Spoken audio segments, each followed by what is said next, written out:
পশ্চিমবঙ্গ দিবস হিসেবে পালন করব। তৃণমূলের দিন শেষ, তৃণমূলের বিদায় বেলা। তৃণমূল কার্যত বড় বিভাজনের সম্মুখীন। তৃণমূলের ভাঙন ঠেকাতে তৃণমূল এখন মরিয়া।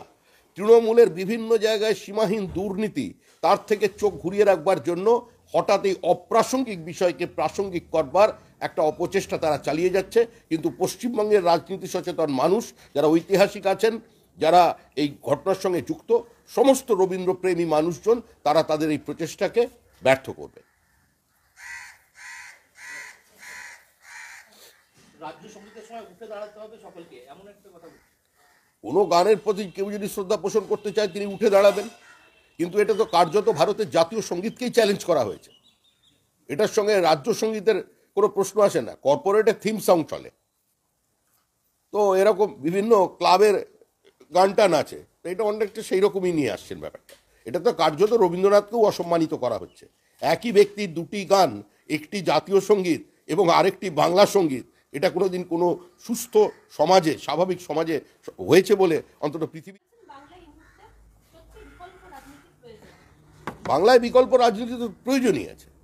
এই সাংস্কৃতিক যে তৈরি হয়েছে, যে রাজনৈতিক সংস্কৃতি তৈরি হয়েছে, এর পরিবর্তনের প্রয়োজন আছে। আর বিকল্প তো একটাই, বিজেপি।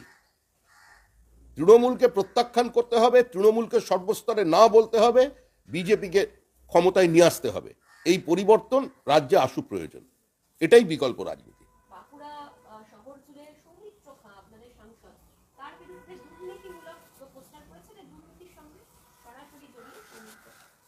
দেখুন, কেউ কারোর বিরুদ্ধে 4টে পোস্টার দেওয়ালে লাগিয়ে দিতে পারে। সৌমিত্র খান অত্যন্ত পরিশ্রমী, নিষ্ঠাবান একজন রাজনৈতিক কর্মী। সে অক্লান্ত পরিশ্রম করে চলেছে দলের জন্য। সেখানে প্রার্থী কে হবে কে না হবে সেটা পার্টি ঠিক করবে। এখনো পর্যন্ত পশ্চিমবঙ্গে কোনো প্রার্থী তালিকা নেই। কিন্তু সুতরাং কোনো দেওয়ালে পোস্টার মেরে বিজেপির প্রার্থী বানিয়ে দেওয়া যাবে বা প্রার্থীকে পরিবর্তন করে দেওয়া যাবে, এটা সম্ভব নয়।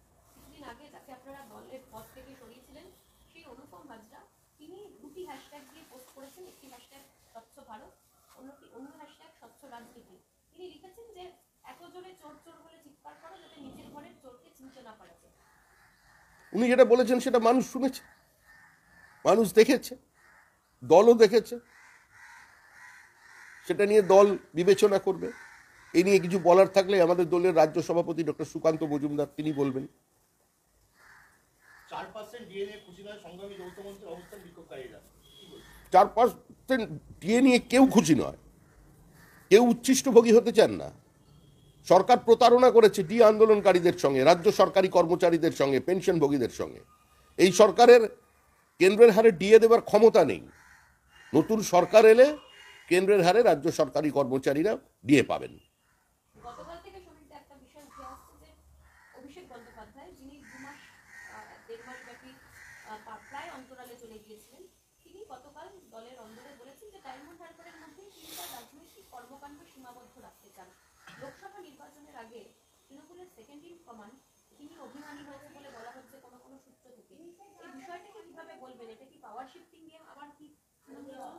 এটা পারিবারিক অশান্তি। যে কোনো পরিবারতান্ত্রিক রাজনৈতিক দলে যাদের নির্দিষ্ট কোনো মতাদর্শ নেই, কর্মসূচি নেই, প্রতিক্রিয়ার কারণে ক্ষমতায় চলে আসে, বা কেউ কেউ জাতপাতের নামে ক্ষমতায় চলে আসে, সেখানে এগুলো হয়। এটা পাওয়ার পরিবারে হয়েছে, ঠাকরে পরিবারে হয়েছে, মুলায়ম সিং যাদবের পরিবারের হয়েছে, এখানেও হতে পারে।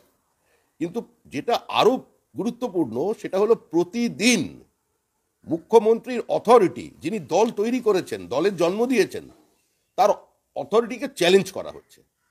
মুখ্যমন্ত্রী যে মিটিং ঠিক করে দিচ্ছেন সেই মিটিংয়ে অনুপস্থিত থেকে একটা ঔদ্ধত্য প্রকাশ করছেন তারই দলের বিধায়করা।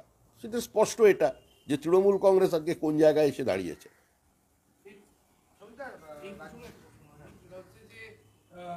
যে সময় দাঁড়িয়ে অভিষেক বন্দ্যোপাধ্যায় বলছেন যে তিনি মানে সূত্র মারফত যা জানা গিয়েছে তিনি সরকার বিষয়ে কোনো মন্তব্য করতে চান না, নিজের লোকসভা কেন্দ্রে তিনি মনোনিবেশ করতে চান এবং দল যদি কাজ দেয়, ডায়মন্ড হারবারে কাজ না থাকলে তখন তিনি রাজ্যের অন্যত্র যাবেন। দেখুন, অভিষেক বন্দ্যোপাধ্যায় তৃণমূল কংগ্রেসের সাংসদ। অভিষেক বন্দ্যোপাধ্যায় এর আগে সরকারি ব্যবস্থাকে পুলিশ প্রশাসনকে ব্যবহার করে তিনি তার দলীয় কর্মসূচি পালন করেছেন। অভিষেক বন্দ্যোপাধ্যায়ের দিন তারিখ দিয়ে ঘোষণা সেটা সরকার কার্যকর করেছে। তিনি কার্যত পশ্চিমবঙ্গে একটা সমান্তরাল রাজ্য সরকার চালাচ্ছেন বা চালিয়েছিলেন। এখন তিনি কি করবেন কি না করবেন সেটা আমাদের কোনো ধর্তব্যের বিষয় নয়, এবং মানুষও জানে গোটা তৃণমূলটাই এক। এখন ক্ষমতা হস্তান্তর হবে, আমরা এখানে ওই আবার ডিএল রায়ের চিত্রনাট্য শাহজাহান দেখতে পাবো কিনা সেটা তো সময়ের অপেক্ষা, কিন্তু আমরা মনে করি এই সরকারটা 2026 পর্যন্ত থাকবে না। এই সময় দাঁড়িয়ে একটা খবর আসছে যে 2, 3, 4 মমতা বন্দ্যোপাধ্যায় তার প্রশাসনিক যা কর্মসূচি ছিল তা পিছিয়ে দিয়েছেন, স্থগিত করেছেন বলে জানা যাচ্ছে। দেখুন, মমতা বন্দ্যোপাধ্যায় তার কর্মসূচি পিছিয়ে দিতে পারেন। আমাদের সঙ্গে মমতা বন্দ্যোপাধ্যায়ের লড়াই হচ্ছে রাজনৈতিক লড়াই। আমরা রাজনীতিগতভাবেই তৃণমূল কংগ্রেসকে আগামী লোকসভা নির্বাচনে হারিয়ে দেব, এবং তৃণমূল কংগ্রেসের বিদায়ের সূচনা হবে ওই 2024-এর মাঝামাঝি সময় থেকেই। রাজ্য প্রশাসনে একটা বদল ঘটানো হয়েছে, সেখানে মুখ্য সচিব করা হয়েছে বিপি গোপালিকাকে, এবং হরেকৃষ্ণ দ্বিবেদী যিনি মুখ্য সচিব ছিলেন তিনি মুখ্যমন্ত্রীর আর্থিক উপদেষ্টা হিসেবে তিনি করলেন, এবং নন্দিনী চক্রবর্তী যাকে নিয়ে একটা বিতর্ক হয়েছিল, রাজভবন সংঘাত তৈরি হয়েছিল, সেই নন্দিনী চক্রবর্তীকে স্বরাষ্ট্র সচিব করা হবে। মানে যেরকম চলছে পশ্চিমবঙ্গ সরকার সেরকমই চলবে। চাল চুরি, ডাল চুরি, বালি চুরি, তার সঙ্গে পাথর চুরি, এগুলোও চলবে। চাকরি বিক্রি চলবে, গণতান্ত্রিক ব্যবস্থাকে বাজেয়াপ্ত করা চলবে, যুক্তরাষ্ট্রীয় কাঠামোকে চ্যালেঞ্জ করে দেওয়া হবে। এ থেকে যাতে পরবর্তী প্রশাসক যারা আসছে তারা বিচ্যুত না হয় সেই জন্য এক্সটেনশন দিয়ে তাদের রেখে দেওয়া হয়েছে। আর নন্দিনী চক্রবর্তীর স্বচ্ছতা নিয়ে তো প্রত্যেকটা মানুষেরই জানা। রাজ্যপাল ভবনে গিয়ে তিনি যা করেছিলেন তার কারণে রাজ্যপালও তাকে সরাতে বাধ্য হয়েছিলেন, সেই জন্য তিনি আরও বিশ্বস্ত হয়েছেন। তো স্বরাষ্ট্র মন্ত্রকের মতো একটি গুরুত্বপূর্ণ সচিবের জায়গায় তাকে সচিব করে দেওয়া হয়েছে। এর অর্থ থেকেই পরিষ্কার যে তৃণমূল কংগ্রেস কীভাবে সরকার চালাচ্ছে এবং ভবিষ্যতে কিভাবে চলবে। বছরের শেষ দিনে ফেস্টিভ্যাল মুডে রাজ্যবাসী, আনন্দের মাঝে গান্ধী মূর্তির পাশে রয়েছে এসএলএসটি চাকরি প্রার্থীরা। 22 দিন ধরে বিক্ষোভ এসএলএসটি চাকরি প্রার্থীদের। নতুন বছরে তাদের দাবি পূর্ণ হবে আশাবাদী চাকরি প্রার্থীরা। কি বলছেন? নতুন বছরে যদি সরকার চলে যায় তাহলে তাদের আশা পূর্ণ হবে।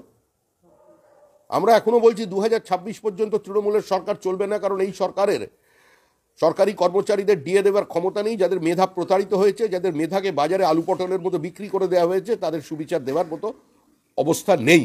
এই সরকার স্বচ্ছতার সঙ্গে কোনো নিয়োগ করতে পারবে না।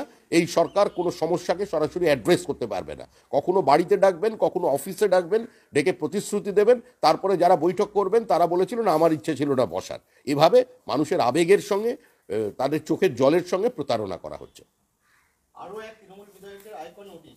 বাইরনের পর উত্তম বাড়ি, বছরের শেষ দিনে আয়করের নোটিশ পূর্ব মেদিনীপুর জেলার পরিষদের সভাপতিকে। নোটিশ পটাশপুরের বিধায়ককেও আয়কর জমা দেওয়ার ক্ষেত্রে গরমিলের অভিযোগ। কি বলবেন? প্রচুর সম্পত্তি যদি থাকে, আয় বহির্ভূত সম্পত্তি যদি হয়ে থাকে, তাহলে আয়কর নোটিশ দেবে। ঠিকঠাক রিটার্ন দিলে দিত না। আয়কর তো সারা বছর ধরেই নোটিশ দেয়, বিভিন্ন ব্যবসায়ীকে দেয়, বিভিন্ন রাজনৈতিক তথাকথিত নেতাদের দেয়, যাদের সমাজ সেবা করে যারা কোটি কোটি টাকা রোজগার করেছেন তাদের দেয়। তৃণমূল কংগ্রেসে তো সমাজসেবী ভর্তি, পেশা সমাজসেবী।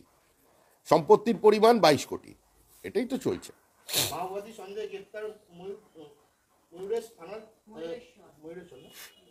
ময়ূরেশ্বর থানার বেলিয়া গ্রামে বাবনপুর। কি বলছেন? হ্যাঁ, মাওবাদী সন্দেহ গ্রেপ্তার।